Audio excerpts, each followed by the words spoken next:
So guys आज है हमारे चैलेंज का डे 38 और आज का दिन सच में बहुत ही बढ़िया रहा। सुबह सुबह मतलब आज का दिन इतना बढ़िया रहा कि है ना।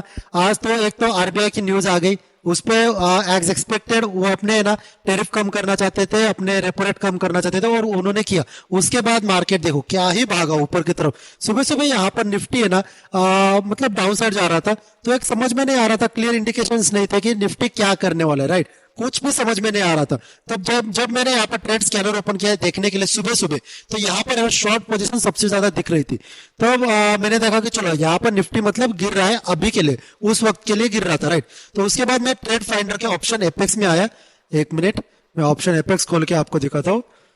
सुबह सुबह यहाँ पर जैसे मैं ऑप्शन एपेक्स पर गया तो सुबह यहाँ पर सेंटीमेंट सेलिंग की तरफ थे और देखो यहाँ पर सुबह का ओवाई देखिए निफ्टी का, यहाँ पर पूरी तरीके से रेड था। तो एक तो चीज थी कि सुबह सुबह यहाँ पर है ना बेयर्स अपनी पोजीशंस बना रहे थे, पर जैसे मैं ऑप्शन क्लॉक में देखा ना तो ऑप्शन क्लॉक में दोनों की पोजीशंस सेम दिख रही थी, मतलब बुल्स और बेयर्स दोनों इक्वली यहाँ पर काम कर रहे थे। तो मैंने ना सुबह सुबह कोई भी ट्रेड यहाँ पर एग्जीक्यूट बिल्कुल भी नहीं किया। मैंने थोड़ा सा वेट किया और सुबह सुबह सभी को मैंने वही कहा कि आज थोड़ा सा वेट कीजिए क्योंकि आज न्यूज आने वाली है, तो उसके लिए यहाँ पर है ना कुछ तो एक बढ़िया सा मोमेंटम हमें आफ्टरनून में मतलब एक 10 बजे के बाद हमें एक मोमेंटम मिल सकता है। तो यहाँ पर है ना मैं यहाँ पर 10 बजे तक रुका था। ऐसे ही 10 बजे देखो, 10 बजे जैसे न्यूज आई कि यहाँ पर आरबीआई ने अपने रेट्स कम कर दिए, मार्केट वन साइडेड यहाँ पर एक बढ़िया सा स्पाइक आया। जैसे यहाँ पर निफ्टी में एक बड़ा स्पाइक आया 10:05 पर, उसके बाद जो भी स्टॉक्स हम यहाँ पर ध्यान दे रहे थे सारे स्टॉक्स यहाँ पर भाग गए। सुबह सुबह एक स्टॉक था जहां पर मैं है ना बेरी साइड पर देख रहा था क्योंकि यहाँ पर है ना फंड मोमेंटम में है ना इंडिकेटर यहाँ पर शॉर्ट में शो कर रहा था। सबसे ज्यादा यहाँ पर बेयर सुबह सुबह यहाँ पर अपने पोजीशंस बिठा रहे थे। तो सुबह में जैसे यहाँ पर इंट्राडे मनी पर गया ना, मुझे यहाँ पर बॉटम में सोनोकॉम्स यहाँ पर दिखने लगा। तो जैसे मैंने सोनोकॉम पर क्लिक किया ना तो देखिए गाइस यहाँ पर है ना सोनोकॉम्स सुबह की जो फर्स्ट कैंडल थी ना, एक मिनट यहाँ पर लोड हो रहा है। ओके देखिए सोनोकॉम्स की सुबह की जो फर्स्ट कैंडल थी बहुत ही बड़ी बनी, राइट। यहाँ पर वो 1.64% की बनी और दोनों साइड पर इक्वल विक्स थी। तो यहाँ पर है ना मैंने थोड़ा सा वेट किया कि सोनोकॉम अगर गिरना चाहे तो फिर यहाँ पर गिरेगा और एटलीस्ट अपने सुबह के लो के जो वीक है उसके पास तो नजदीक जरूर आएगा। तो जैसे यहाँ पर है ना थोड़ा सा ऊपर गया और फिर यहाँ पर गिरना चालू किया और उसके बाद देखिएगा उसने ना एक बढ़िया सी डाउन साइड मोमेंटम यहाँ पर दी थी। ऑलमोस्ट 1.22% यहाँ पर और गिरा था और उसके बाद ये साइडवेज होकर फिर अब चला गया। तो ये स्टॉक्स मेरे हाथ से तब मिस हो गए। ये जो अपॉर्चुनिटी थी यहाँ पर जो एक 1.22% की जो अपॉर्चुनिटी थी वो मुझसे मिस हो गई। ये स्टॉक पर मैं नजर रख के रखा था पर बाकी के स्टॉक्स देखने के चक्कर में इस स्टॉक से मेरी नजर हट गई। उसके बाद गई जैसे ही न्यूज आ गई आरबीआई की और उसके बाद मार्केट बूम करने लगा, तब यहाँ पर है ना मैंने देखा तो यहाँ पर सबसे ज्यादा फंड लॉन्ग में यहाँ पर शो करने लगा। इसका मतलब अभी मार्केट बुलिश था, तो इसकी तो जरूरत है ही नहीं क्योंकि यहाँ पर ही दिख रहा था कि मार्केट बुलिश है। तो उसके बाद मैंने यहाँ पर इंट्राडे बूस्ट यहाँ पर इंट्राडे मनी पर गया तो यहाँ पर कुछ स्टॉक्स यहाँ पर दिखने लगे। जैसे कि यहाँ पर है ना सुबह सुबह यहाँ पर एक स्टॉक दिखने लगा था हीरो मोटोकॉप। कहाँ पर गया, यहाँ पर आई थिंक यहाँ पर अभी नहीं है वो, पर यहाँ पर सुबह सुबह हीरो मोटोकॉप यहाँ पर दिखने लगा था। तो यहाँ पर जैसे मैं अभी आपको है ना हीरो मोटोकॉप ओपन करके दिखाता हूँ। एक मिनट, हीरो मोटोकॉप, ये देखिए हीरो मोटोकॉप। तो सुबह सुबह यहाँ पर हीरो मोटोकॉप दिख रहा था, राइट। यहाँ पर सुबह हीरो मोटोकॉप हाई फ्रीक्वेंसी में दिख रहा था और वही हीरो मोटोकॉप ऑप्शन एपेक्स में भी यहाँ पर है ना शो करने लगा था। मनीफ्लेक्स में यहाँ पर कहीं पर तो था हीरो मोटोकॉप दिख रहा था। तो मैंने जैसे हीरो मोटोकॉप का चार्ट ओपन किया तो हीरो मोटोकॉप ने ऑलरेडी यहाँ पर अपने हाई को तोड़ दिया था, 9:50 पर उसने तोड़ दिया था। उसके बाद थोड़ा रिट्रेस किया और फिर यहाँ पर एक बढ़िया सी मोमेंटम दी। तब जैसे यहाँ पर एक बढ़िया सी मोमेंटम 10:05 पर निफ्टी में भी मिली, देखो 10:05 पर वही मोमेंटम यहाँ पर हीरो मोटोकॉप पर भी दिखने को मिल गई थी। तो जैसे यहाँ पर दिखा तब भी मैंने लाइव सेशन में ही कहा था कि अभी अगर ये थोड़ा सा रिट्रेस करे और फिर यहाँ पर नेक्स्ट कैंडल अगर बुलिश बने ना तो यहाँ पर ये और ऊपर जरूर जाएगा। और देखो गाइज वहां पर मैंने, अगर आप मेरे लाइव सेशंस देखते हो तो सुबह सुबह ही मैंने यहाँ पर एक यहाँ पर एक ट्रेड सजेस्ट किया था।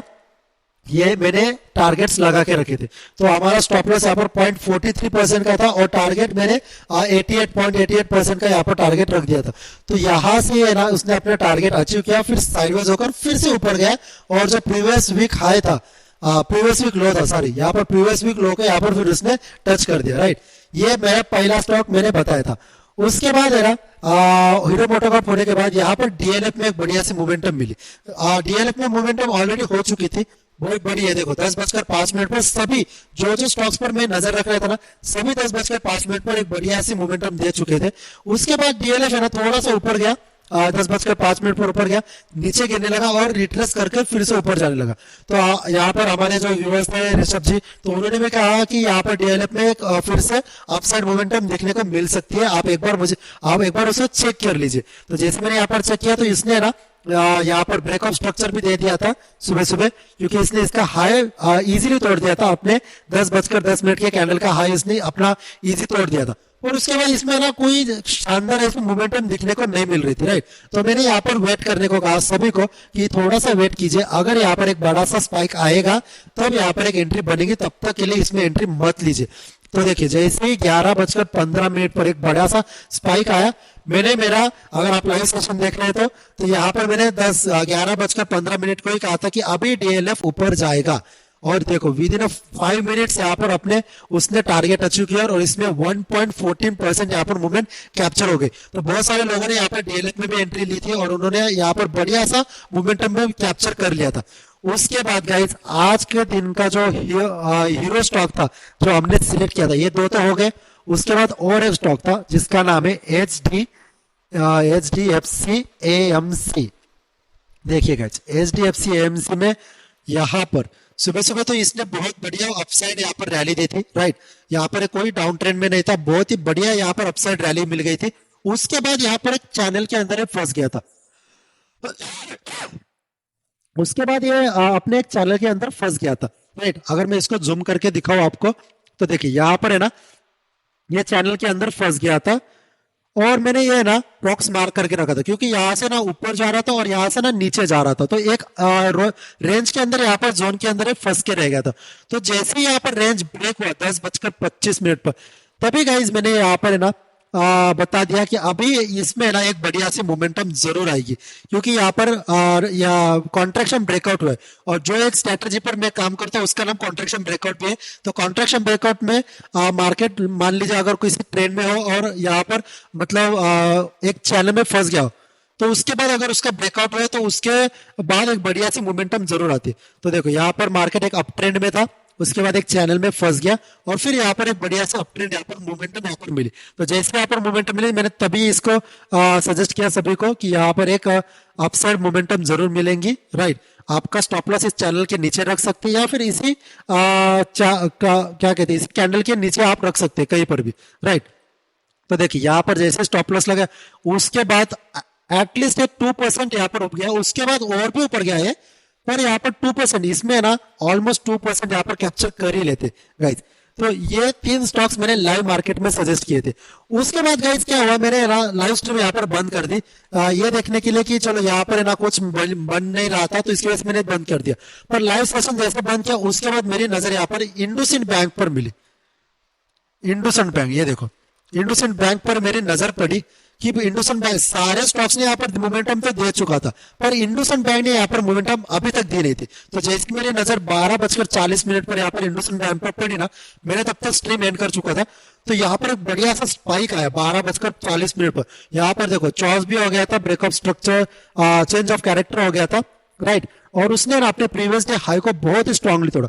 उसके बाद मैं थोड़ा सा वेट करने लगा कि यहाँ पर अगर एक थोड़ा सा रिट्रेस करे ना ये, तो यहाँ पर मैं एक एंट्री ले सकता हूँ। तो यहाँ पर नेक्स्ट कैंडल ऊपर गई पर इसकी विक बहुत बड़ी बनी, तो मैंने यहाँ पर एंट्री अवॉइड की। उसके बाद गाइस देखो उसके बाद जो 12:50 की कैंडल है उस विक के ऊपर ये देखो इसके पास ही इसने ना क्लोजिंग दी। तो जैसे यहाँ पर इसके पास क्लोजिंग दी मैंने यहाँ पर एक एंट्री एग्जीक्यूट कर दी। क्यों? क्योंकि इसके पीछे का लॉजिक यही था कि यहाँ पर एक वीक बनी तो इसका मतलब यहाँ पर सेलर्स बैठे थे, पर नेक्स्ट कैंडल ने ही यहाँ पर बाइंग शो करके ये बता दिया कि नहीं हम यहाँ पर ऊपर जाने ही वाले, तो इसका मतलब अभी ये थोड़ा सा ऊपर जरूर जाएगा। तो मैंने यहाँ पर एंट्री ले ली और मेरा स्टॉप लॉस मैंने इस कैंडल के लो के नीचे रखा, क्योंकि यहाँ पर प्रीवियस वीक हाई भी था, राइट। तो लॉजिकल स्टॉप लॉस इस कैंडल के लो के नीचे था। तो स्टॉप लॉस 0.46% का था और जो टारगेट था उसके हिसाब से मैंने रखा। पर टारगेट मैंने है ना ऑलमोस्ट यहाँ पर 1.33% यहाँ पर कैप्चर कर लिया। और इसमें गाइज मुझे देखिए यहाँ पर 1700 रुपए का प्रॉफिट यहाँ पर हो गया था, राइट। यहाँ पर मुझे 1700 रुपए का प्रॉफिट हो गया, बहुत ही बढ़िया। यहाँ पर मैंने एक एंट्री ली 22, इसका जो मैंने है ना 840 का कॉल यहाँ पर बाय कर लिया था। और विद इन 10 और 50 मिनट्स में मेरा टारगेट यहाँ पर अचीव हो गया। सो गाइज आज के दिन का बस इतना ही था। आज का दिन भी बहुत ही बढ़िया रहा, डे 38 भी बहुत ही मतलब बढ़िया ही रहा। 3 स्टॉक्स यहाँ पर सजेस्ट किए थे, उसमें से मैंने एक भी स्टॉक्स में एंट्री नहीं ले पाया था क्योंकि आरबीआई की न्यूज आने वाली थी इसकी वजह से। पर उसके बाद मैंने इंडसइंड बैंक में मैंने एंट्री ली और उसमें मैंने 1700 रुपए यहाँ पर बुक कर ली। सो डे 38 तो बहुत ही प्रॉफिटेबल रहा। अभी देखते हैं सीधा मंडे को डे 39 में क्या होता है, क्या इसी तरीके से हम स्टॉक सिलेक्ट कर पाते हैं या नहीं। तब तक के लिए गुड बाय।